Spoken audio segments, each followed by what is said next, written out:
வணக்கம். என் குருநாதர் எழுத்து சித்தர் பாலகுமாரன் சார் அவர்களை மனதார வணங்கிவிட்டு உங்களுடன் பேசத் தொடங்குகிறேன். இசை அப்படின்னாலே இளையராஜா அப்படின்னு தான் கடந்த 40-50 ஆண்டு காலமாக நம் உதடுகள் சொல்லி கொண்டிருக்கிற பெயர். ஒரு படத்தில் கூட பார்த்திபன் சார் டைட்டிலில் இசை அப்படின்னு போட்டு என்கிற இளையராஜா அப்படின்னு போட்டுப்பாரு. இசை இளையராஜாங்கிறத இசை என்கிற இளையராஜா அப்படின்னு போட்டிருப்பாரு. அப்பேற்பட்ட இசைஞானிக்கு உலகம் முழுவதும் பரவிட்டு இருக்கிற அந்த சிம்போனி இசையை கொண்டு சேர்த்து ஒரு தமிழராக, ஒரு இந்தியராக, ஒரு பண்ணைபுரத்துக்காரனாக இன்னைக்கு இளையராஜா செய்த சாதனைங்கிறது, நான் இது மாதிரி சாதனை செய்வேன்னு அடுத்தவங்க கூட யோசிக்க முடியாத ஒரு சாதனை. அதனால தான் இன்னைக்கு தமிழக முதல்வர் ஸ்டாலின் அவர்கள் தமிழக அரசாங்கத்தினுடைய சார்பாகவே நேரு உள் விளையாட்டரங்கில் ஒரு மிக பிரம்மாண்டமான பாராட்டு விழாவை இசைஞானிக்கு வழங்கி இருக்கிறாங்க. இப்படிப்பட்ட சூழ்நிலையில கடந்த ஒரு 10-15 நாட்களுக்கு முன்னாடி பாடல்களுக்காகவே ஓடிய படம் இதய கோவில் அப்படின்னு நான் ஒரு வீடியோ பதிவிட்டு இருந்தேன். மணிரத்னம் டைரக்ஷன்ல, கோவை தம்பி தயாரிப்புல, மோகன், அம்பிகா, ராதாவுடைய நடிப்புல வந்திருந்த இந்த படத்தை பத்தி நான் பேசியிருந்தேன். நிறைய பேர் பாராட்டு தெரிவிச்சிருந்தீங்க. நிறைய பேர் எனக்கு ஃபோன் பண்ணி, சார் அந்த படத்துலலாம் பாட்டில் கலக்கின எஸ்பிபியை பற்றி நீங்கள் சொல்லலையே அப்படின்னு சொல்லியிருந்தாங்க.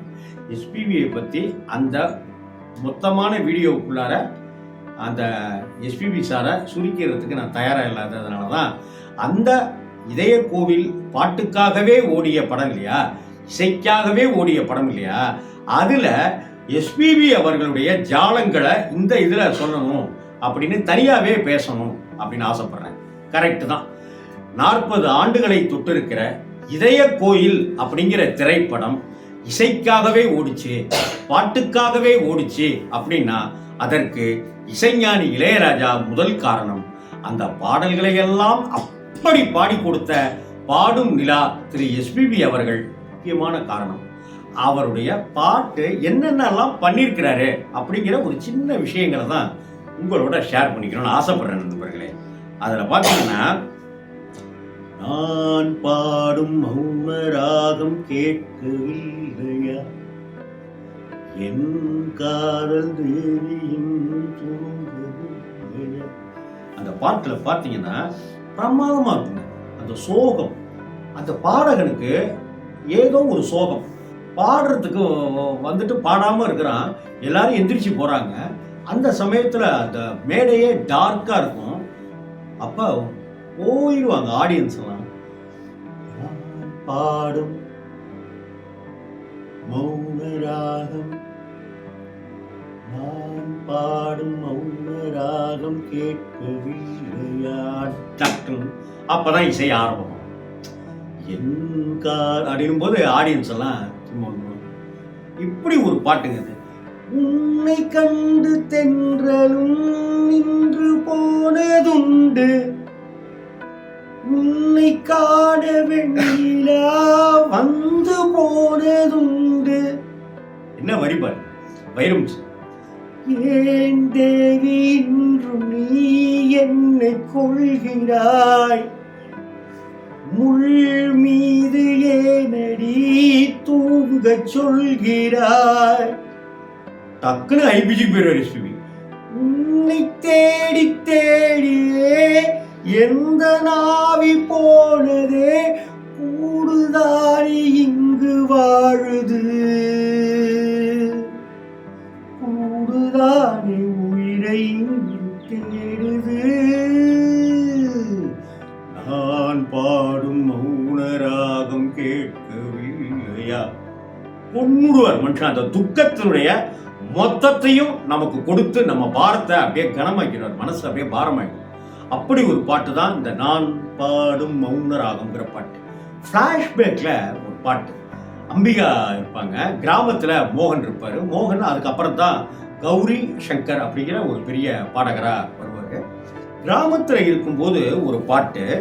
அந்த பாட்டு கூட்டத்திலே கோயில் பூரா யாரை இங்கு ஒரு கர்நாடக சங்கீதத்தோட அமைந்த இந்த பாட்டுங்க. நான் பாடும் ராகங்கள் யார் தந்தது, என் காதல் தேவி நீ தந்தது, உன் பார்வை என் நெஞ்சில் யாழ் மீட்டுது, உன்னாசை என்னை தாலாட்டுது. டக்குனு இளையராஜாவை பாருங்க. பூங்குயிலே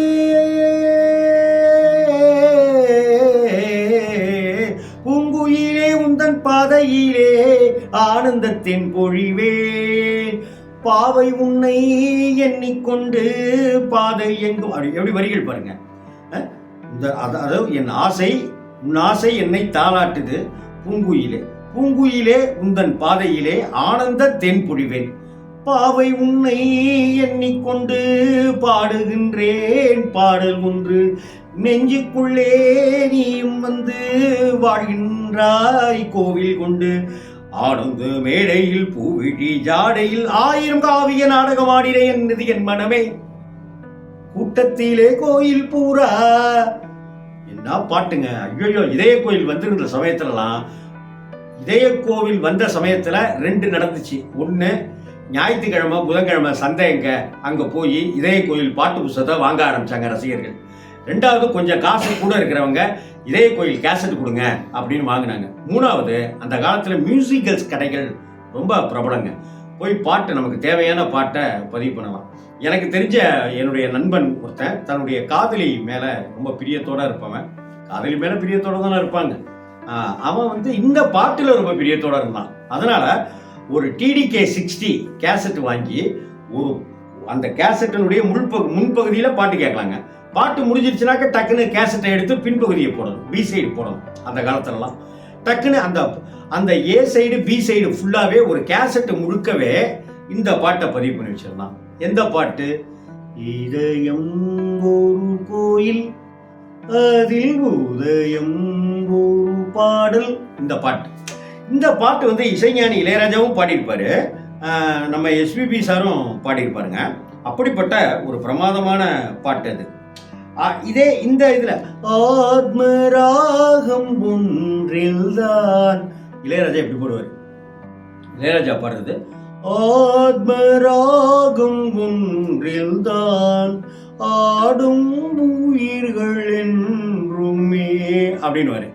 இதே SPB ஆத்மராகம் ஒன்றில்தான் ஆடும் உயிர்கள் என்றுமே. இளையராஜா உயிரில் கலந்து பாடும்போது எதுவும் ஜீவனே அப்படின்னு. SPB அவருக்கே உண்டான அந்த ஹஸ்கி வாய்ஸில் நம்மளை சாவடிச்சிருவார் மனுஷன். இந்த இதய கோவிலில் பாட்டு தலைவன் பாடினார் பாட்டுத்தான். என்ன பாட்டு மெட்டு பாருங்க. பாட்டு தலைவன் பாடினார் பாட்டுத்தான். இந்த படத்துல இன்னொரு பாட்டும் இருக்குங்க. இந்த இதயம் ஒரு கோவில் அந்த பாட்டு இருக்கு இல்லையா, அது இசைஞானி இளையராஜா எழுதிய முதல் பாடல். அந்த பாடல் வந்து SPB சாரும் பாடியிருப்பாங்க, இளையராஜா சாரும் பாடியிருப்பாங்க. அந்த படத்துல இன்னொரு பாட்டு இருக்கு. அந்த பாட்டு இளையராஜாவுடைய அண்ணன் பாவலர் வரதராஜன் எழுதிய பாட்டு. அந்த பாட்டும் தனிங்க.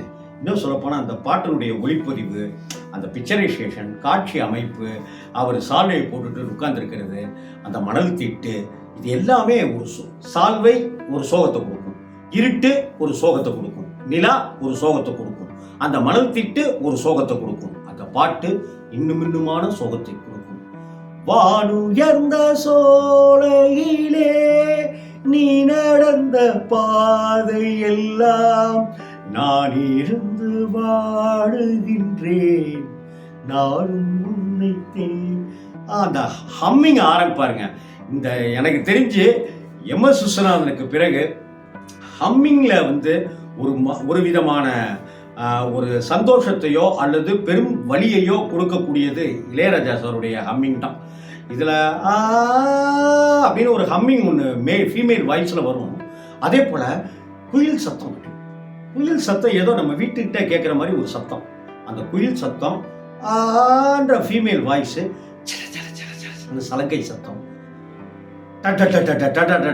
அப்படின்னு ஒரு தபேலா உருட்டல், அதுக்கப்புறம் அப்படின்னு ஒரு சவுண்டு, வானுயர்ந்த அப்படின்னு வரும். அதே போல இடை இசை இருக்குல்ல, அந்த இடை இசை இதே போல எங்கெங்கெல்லாமோ பரவி காதலியெல்லாம் தேடி போய் சலங்கை சத்தம், ஹம்மிங்கு அப்படி இப்படிலாம் வந்துட்டு வாழ்வான வாழ்வெனக்கு, அந்த இடத்த நல்லா கவனிச்சு பாருங்க. அந்த தபேலால வாழ்வான வாழ்வெனக்கு வந்ததென்று நான் இருந்தேன் அப்படின்னு வரும். இதே போல கவிஞர் மு. மேத்தா அவர்களுடைய ஒரு பாட்டு, யார் வீட்டில் ரோஜா பூ பூத்தது, அந்த பாட்டு பாட்டுங்க. அந்த பாட்டு ரெக்கார்டிங் தியேட்டரில் அவர் பாடுவார். கதாநாயகி கிராமத்திலேருந்து அங்கே வந்திருப்பாங்க. கதாநாயகி அந்த கொடூரமானவங்கள்ட்ட மாட்டிக்குவாங்க, சின்ன பின்னமாவாங்க. ஒரு கோவில், அந்த கோவிலில் நடக்கிற விஷயம், அதுவும் அந்த பக்கம் ஓட, இவர் இந்த பக்கம் பாடன்னு அந்த பாட்டு முடிஞ்சு அந்த இடத்துக்கு ஓடுவார். அங்கே கதாநாயகியை மிஸ் பண்ணிடுவார், அம்பியாவே மிஸ் பண்ணிடுவார். இந்த வழிகள் மொத்தத்தையும் இந்த பாட்டு பாதி நமக்கு கொடுத்துரும். இன்னும் பின்னாடி என்ன நடக்க போகுதுங்கிறத முன்னாடி கொடுத்துருவோம். அற்புதமான பாட்டை நமக்கு கொடுத்த அந்த இதய கோயில் நம்ம இதயத்தில் அப்படி ஒரு ராகமிட்டு தாளமிட்டு பூபால ராகங்களோட அப்படியே ஒரு மென்மையை நோக்கி நமக்கு ஒரு மயிலிறகு மாதிரி அந்த பாட்டு, இந்த படத்தில் இருக்கிற பாட்டு மயிலிறகு அப்படி வருடி கொடுத்துட்டே இருக்கும். நான் பாடும் மயிலிறகு வரும், இதயம் ஒரு கோவில், அது ஒரு மயிலிறகு.